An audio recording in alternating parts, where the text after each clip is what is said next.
Nice to catch up with my good friend, Kip Keefer. I'm Tony Kurre. This is the Keefer and Kurre Sports Show. It runs on Tony Kurre Radio and now rebranded as the best 5 minutes in television. Best 5 minutes in TV is something that just kind of came to me last night since I've got a 5 or 6 minute segment on the starting lineup, thanks to Birmingham Racecourse and Casino and Kip Keefer, a show that we've been doing now for 3 or 4 years. Thoroughly enjoyed working with you on that. I do miss the days of us sitting on the couch together and doing our things, but I know things evolve and things change a little bit.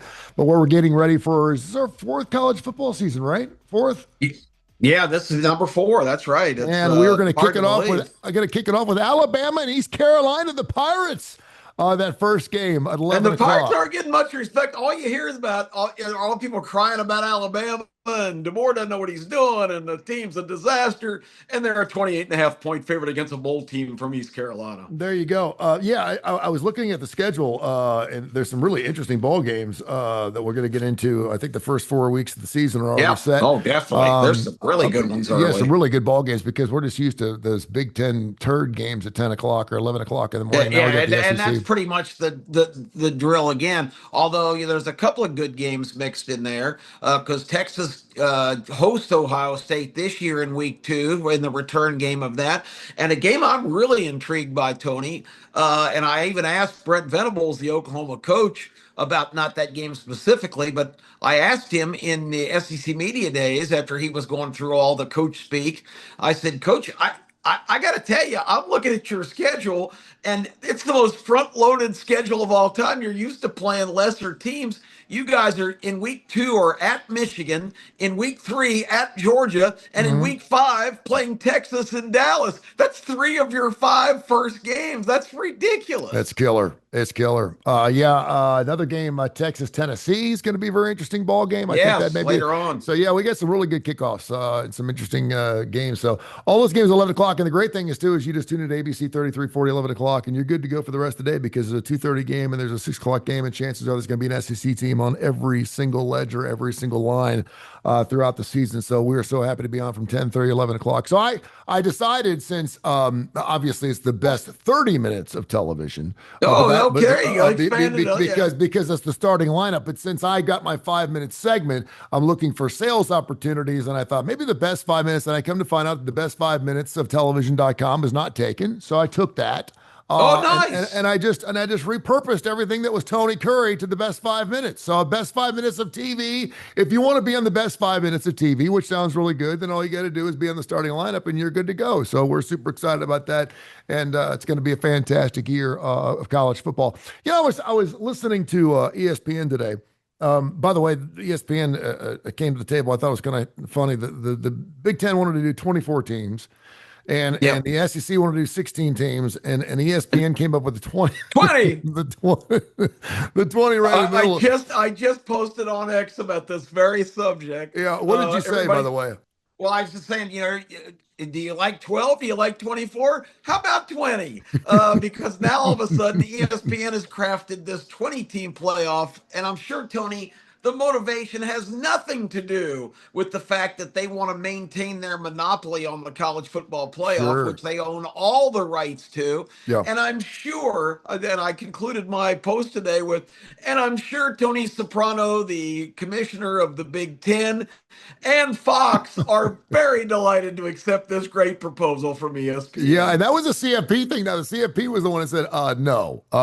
First of all, we appreciate you chiming in, sticking your nose in some business you probably don't need to be part of, but we certainly want to get in that much business with and ESPN. For those who don't know, it would be a situation where there would be 12 teams selected, just like there are now, but then there would be 8 more teams randomly selected based on no criteria that would play 4 play-in games, and the winners of those games would be seeded 13, 14, 15, and 16 for the actual playoffs that would start the next week. There you go. I wanted to get into, with you today, I want to get into the health of our sports world. And we can start, you can give me anything from 0 to 100 being extremely healthy, and just give me a number for each one. But we got some really wild things going on. Major League Baseball, we have a strike looming.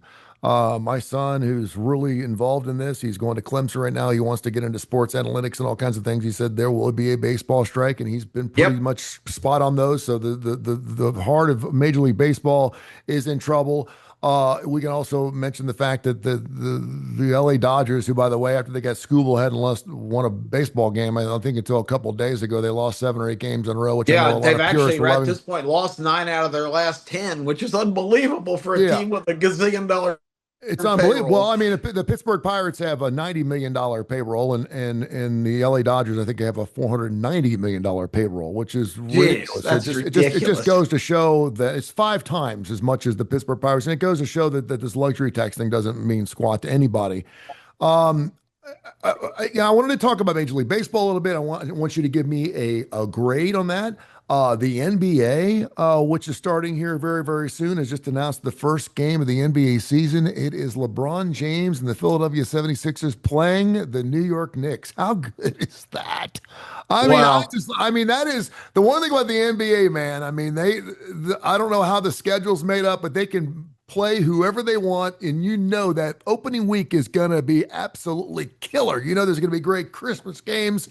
It's unlike anything I've ever seen. You never get that in the NFL. You know, you get some turds of games on Sunday nights. You get some games where you just don't. You'll see Tennessee Titans, playing whatever. Man, the NBA has got just a schedule moxie. I mean, they really got it going on. But I want to talk a little bit about the NBA. I want to get into some NHL, and I want to get into some college football as well. But let's start with Major League Baseball. Give me a grade right now for the health of Major League Baseball with what looms around the corner and what's going on with their sport. I will say this. Love the pitch clock. It has totally changed Major League Baseball as we know it. Games are typically 35 to 40 minutes shorter. I can't believe how quick games go by now. I think they're more fun to watch. The not throwing over 50 times to first base, I think has been a brilliant. I didn't think it was going to take, but it has. I think pitchers are doing better because of it, because now they can get into a rhythm. But give me your grade on Major League Baseball first of all. I think the improvements they've made, the opportunity for batters to appeal balls and strikes, Love it. and as long as you're correct, you can keep doing it. You only get two wrong, and then you're out of challenges. But that's really changed the game, Tony, because I can think of.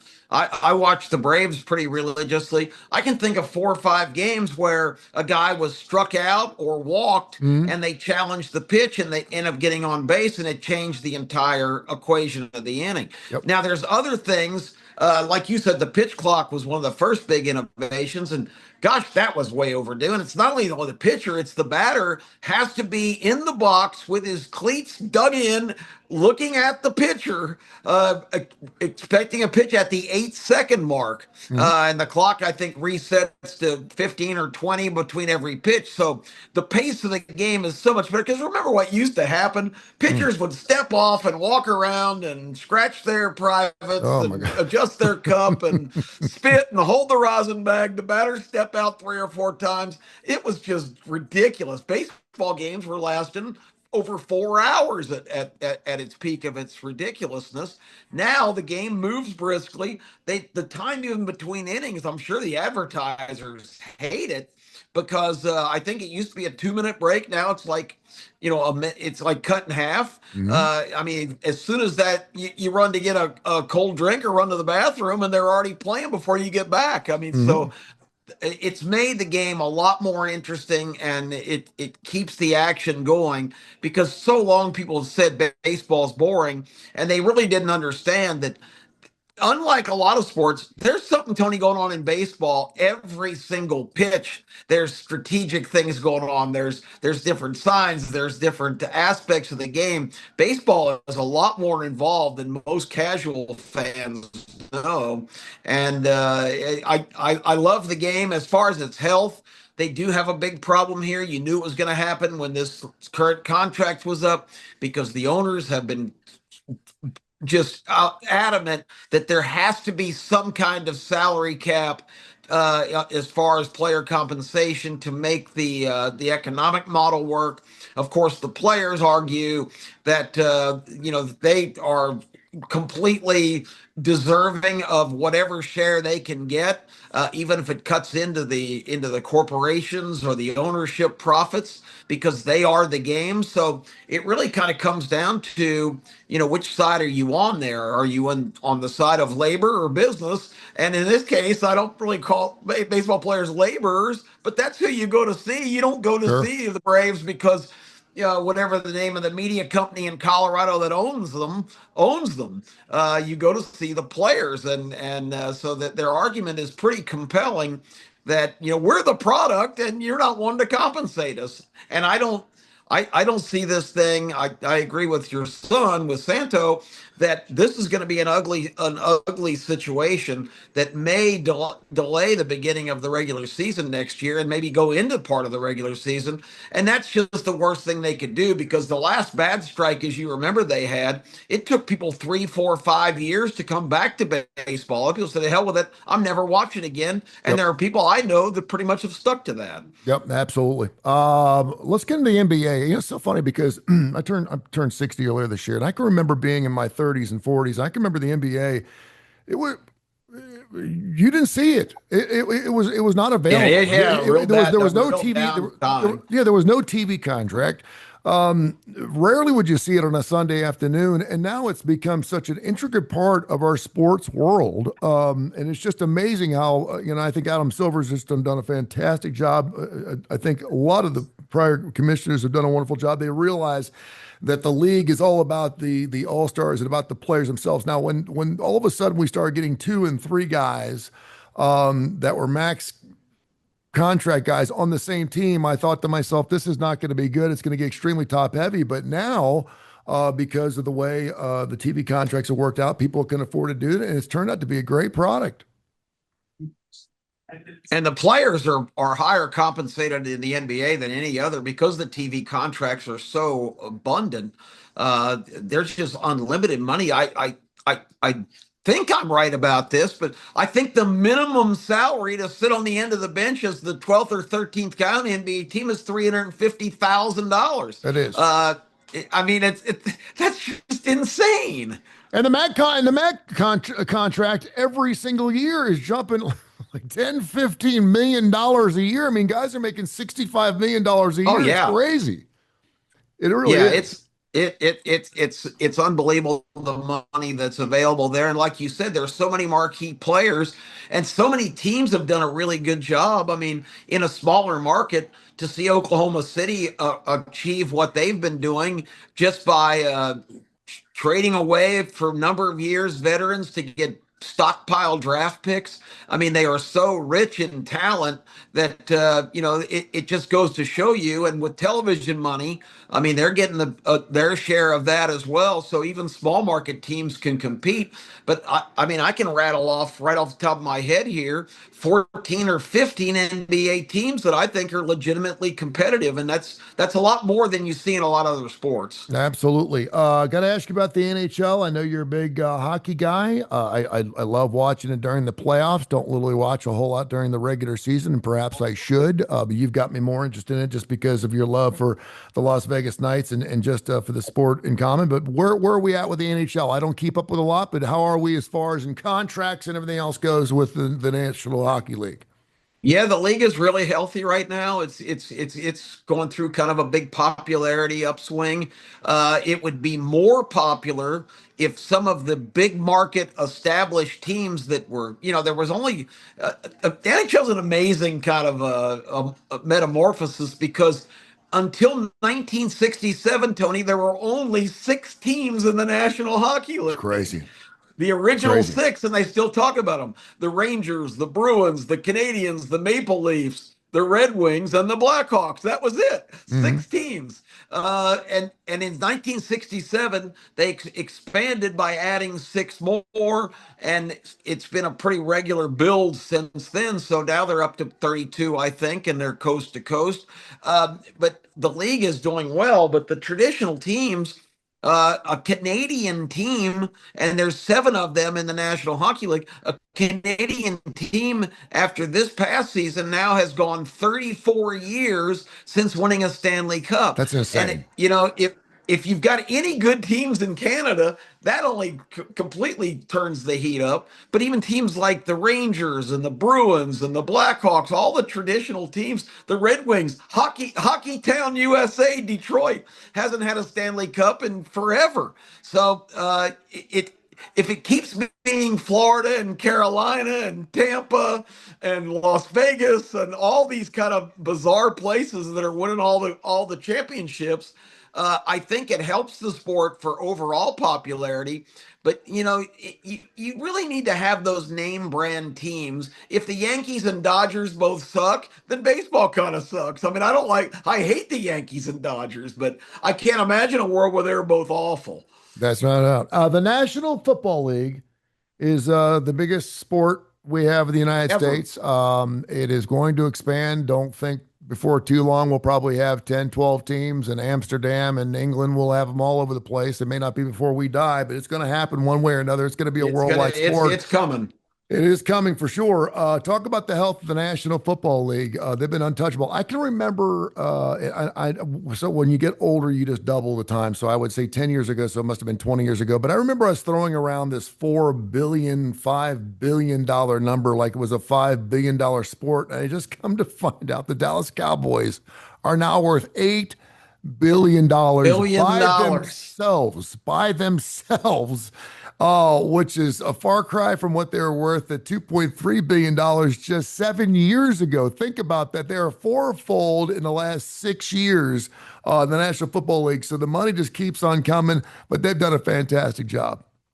Yeah, the NFL is just as far as sports properties, it's completely blown everybody out of the water for what it does, and it's amazing the worldwide appeal because they're taking games now to Brazil and to Mexico. They had two games in Germany last year. They have five games, I think, annually now in England. It is global. You said it. The expansion is coming where there's going to be an international division. And in this day and age of sophisticated air travel and whatnot, at what was once inconceivable is now if you're in New York and you fly to San Francisco to play the 49ers, it's not that much more outrageous to fly to, You're right. Berlin and play whoever the You're German right. team You're is. right. You're right. So I really look for the growth to continue. The NFL is so popular all over the world. It's been described to me. A friend of mine that lives in Great Britain said it's unbelievable to go to one of those games that's staged over there because it might be the Falcons and the Jets playing in the game, but everybody that goes to the game, man, woman, and child, is wearing an NFL jersey of their favorite team. Mhm. So he says you go to a game and you look around the stadium, you see Vikings, Yeah, Packers, it's great. Rams. I mean, it doesn't matter who's playing. They're there to represent because they love the NFL and they all have their favorite teams. And it's really a phenomenon that's hard to imagine. The league, the TV ratings for the NFL are just absurd, and that's why I was a little disappointed. Greg Sankey started off, the commissioner of the SEC. He started off his presentation at SEC Media Days on a really high note, and they got increasingly kind of downtrodden as he went on with all the problems. But he said, the great news for our league, the SEC, the Southeastern Conference, is that we are the number one entity in all of sports worldwide for average attendance at our games. We Yep. average 81,000 fans live at SEC football games, which is amazing when you think Scott Field at Mississippi State only seats 52,000. Yeah. There's Vanderbilt, some smaller, small. yeah, Vanderbilt small. So I mean, that is an astounding number if you think about it. He says that is number one out of even the NFL, that they don't average 81,000 fans. And he said behind the NFL, the as far as television ratings are concerned, the Southeastern Conference is second in every worldwide sport in How about terms that? of TV ratings, but and the NFL is the only thing that beats them out. So that's pretty astounding, but it just gives you a perspective on just how unbelievably successful the NFL is. Before we snip the show, this is Keefer and Kurre Sports. You get it on Tony Curry Radio, the best 5 minutes in television. Of course, it'll be on the Birmingham Race Course and Casino starting lineup again, 10:30, 11 o'clock every Saturday morning. We are 2 weeks away from college football this Saturday. What's the health of college football? The CFP, I know there's been a lot going on. The Senate, I guess, is off for the next month. I don't think they got this protect college football thing or college sports thing done. So just kind of we kicking the can down the road again, but we're playing Yeah. football in 2 weeks, one way or another. Where do you think the health is of college football? I think it's just like I've been saying nonstop for the last few years.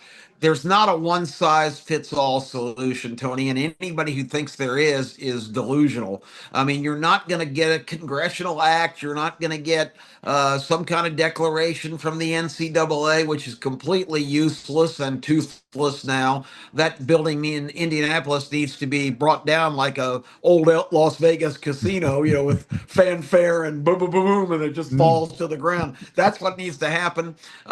There is no solution because the economic situation, the compensation of players, and the fact that football and basketball can't stand independently in this discussion because every time you try to talk about the realities of those sports and the costs and the compensation and everything of players, a girl on the Harvard crew team or a guy or a young lady playing field hockey at Iowa State, I mean, they're not in the same conversation because their sports don't derive any kind of revenue.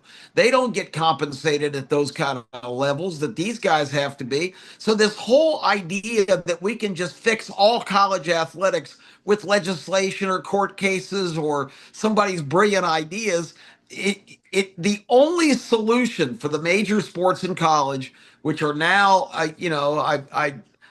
every coach came up to the podium at SEC media days and talked about, we had an outstanding performance by our players in grade point average. The fact they're still talking about grade point average and them being Jeez. student athletes is just laughable. Yeah. How good of a student do you need to be in college majoring in home economics if they're already paying you $3 or $4 million to play college football? I just find it laughable, and I really believe that at some point somebody's going to go, you know what? These are professional teams representing our universities, and we're getting a lot of benefits from it. But this whole idea that save college sports is going to be something that's workable is just a joke because it's not. And it's, they use the line, well, this is going to help preserve women's sports and Olympic preparatory sports. No, it's not, because those people are not going to get compensated anywhere near, and their sports aren't producing revenues. So I don't know how long they're going to stagger along with this delusion that there's some kind of great solution out there. The only solution is for the big conferences, the Big Ten and the SEC, who are always getting a lot of this is aimed at trying to get some of their TV money and spread it around. They're going to have to break away and form their own kind of super college conference or super league, and that's what I've said for years. It's the only viable solution, in my opinion. And real quick, you're in a hotel room in Saratoga, home of Saratoga the horse. Springs Yeah, tomorrow. Saratoga Springs. I love Saratoga Springs. And of course, did I not hear Beautiful something about the place. Preakness this past week? Yeah. Give me the Well, health of that horse racing in the United States of America. you remember on the starting lineup about a month, well, it's probably 6 weeks ago, I went on a rant about, okay, we got to get over this whole, we can't tinker with the formula for the for Hmm. the Triple Crown and all that because it's outdated. I mean, back in the 1930s, you trained a horse to he could pull a plow all week and go run because they were so fit. and they were bred for endurance. They weren't bred for speed.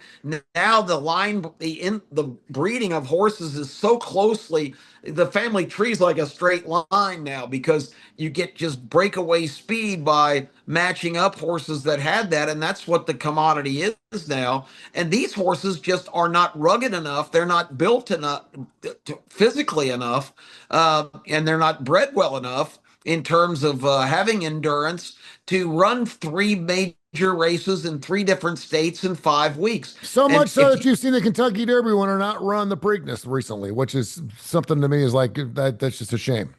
yeah, and it is a shame, and I'm hoping that there's still going to be some more negotiations and get that kind of back in place. But the problem is the two biggest operators are NYRA and the New York Racing Association, where I'm here today, and the Kentucky folks, who and Churchill Downs Incorporated, and they say, look, we've got the two great tracks in New York, Belmont and Saratoga.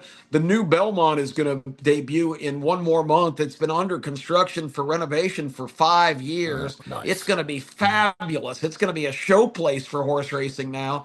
So with Belmont and Saratoga, they're holding those cards. And with also with the Kentucky, Keeneland will have the Breeders' Cup in Lexington this year. Churchill Downs, of course, is legendary, just like Saratoga. I'm going to be there tomorrow. I can't wait. It's just so nostalgic to go. But Maryland racing is hanging by a thread. It's not popular. It's in a real liberal state, and there's a lot of outrage. The horses are mistreated, and the tracks, Laurel and Pimlico, are not big successes right now in terms of economics. So this is just kind of a power move to say, look, we're going to put the premier events in our sport at our premier tracks and our premier locations. And you can look for California to try to get involved in some of that. But it's a shame. And I hope they find some way to still keep the races in Maryland pertinent, because that's always been the case. But times change, and sometimes you got to change with the times. And I think that's what you're seeing in horse racing. That is Keefer and Kurre Sports. Check us out 10:30, 11 o'clock on ABC 3340 again for the Birmingham Racecourse and Casino starting lineup. Thank you, my friend. Tony, it's always a pleasure. Look forward to seeing you when I get back.